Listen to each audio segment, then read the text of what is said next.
வெறும் வெங்காயம் தக்காளி மட்டும் இருந்தால் போதும். குழந்தைங்களோட லஞ்ச் பாக்ஸுக்கு சூப்பராக இப்படி ஒரு குஸ்கா வந்து பேக் பண்ணிடலாம். லஞ்ச் பாக்ஸ் வந்து காலியாக தான் வரும். குழந்தைங்க அவ்வளோ லைக் பண்ணி சாப்பிடுவாங்க. குக்கரில் தேவையான அளவுக்கு எண்ணெய் ஊற்றிக்கலாம். அடுத்து கொஞ்சமாக நெய் சேர்த்துக்கலாம். அது கூடவே வந்து நம்ம பிரியாணிக்கு என்னெல்லாம் தாளிப்போமோ பிரிஞ்சி இலை, பட்டை, கிராம்பு, ஏலக்காய், நசிப்பு எல்லாமே சேர்த்து தாளிச்சிக்கலாம். மெயினாக ஏலக்காய் சேர்த்துக்கோங்க. அதான் அந்த ரைஸுக்கு நல்ல ஒரு ஃப்ளேவர் கொடுக்கும். அது கூடவே 3 பெரிய வெங்காயம் நீளமாக கட் பண்ணி வச்சுருக்கேன். ஒரு பச்சை மிளகாய் நீளமாக கட் பண்ணி வச்சுருக்கேன். அதையும் சேர்த்துக்கலாம்.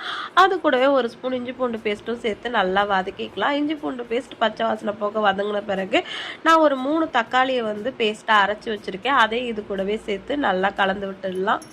இப்போ தக்காளி உழுது சேர்த்ததுக்கு அப்புறமா அது கூடவே வந்து ஒரு ஸ்பூன் காஷ்மீரி மிளகாய்த்தூள், அரை ஸ்பூன் மஞ்சத்தூள், தேவையான அளவுக்கு உப்பு சேர்த்து நல்லா வதக்கி விட்டுடலாம். சிம்லேயே வச்சு கொஞ்சம் நேரம் வந்து கிளறி விடலாம். அப்போதான் வந்து தக்காளியோட பச்சை ஸ்மெல்லாம் போகும். இப்போ எல்லாமே வதங்கி நல்லா எண்ணெய் பிரிஞ்சு வந்துருச்சு. இப்போ வந்து ரைஸ்க்கான மாதிரி நீங்கள் தண்ணி சேர்த்துக்கோங்க. நான் 1க்கு வந்து 2 பங்கு தண்ணி சேர்த்துக்கிறேன். ஏன்னா நான் இன்னைக்கு சாப்பாடு அரிசி தான் வச்சு இந்த ரைஸ் பண்ண போகிறேன். நீங்கள் எந்த ரைஸ் சேர்க்குறீங்களோ அதுக்கான மாதிரி தண்ணி சேர்த்துக்கோங்க. கொஞ்சமாக மல்லி இலை சேர்த்து நல்லா தண்ணி கொதிச்சு வந்ததுக்கு அப்புறமா அரிசி இது கூட சேர்த்துடலாம்.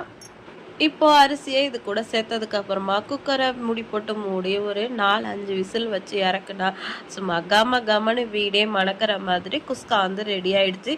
இதில் வந்து உங்களுக்கு இன்னும் ஃப்ளேவர் தேவைன்னா கரம் மசாலா தூள் கூட நீங்கள் வதக்கும் போது சேர்த்துக்கலாம். குழந்தைங்க வந்து இதை லைக் பண்ணி சாப்பிடுவாங்க. அப்புறம் என்ன ட்ரை பண்ணி பார்த்துட்டு எப்படி இருந்துச்சுன்னு சொல்லுங்க.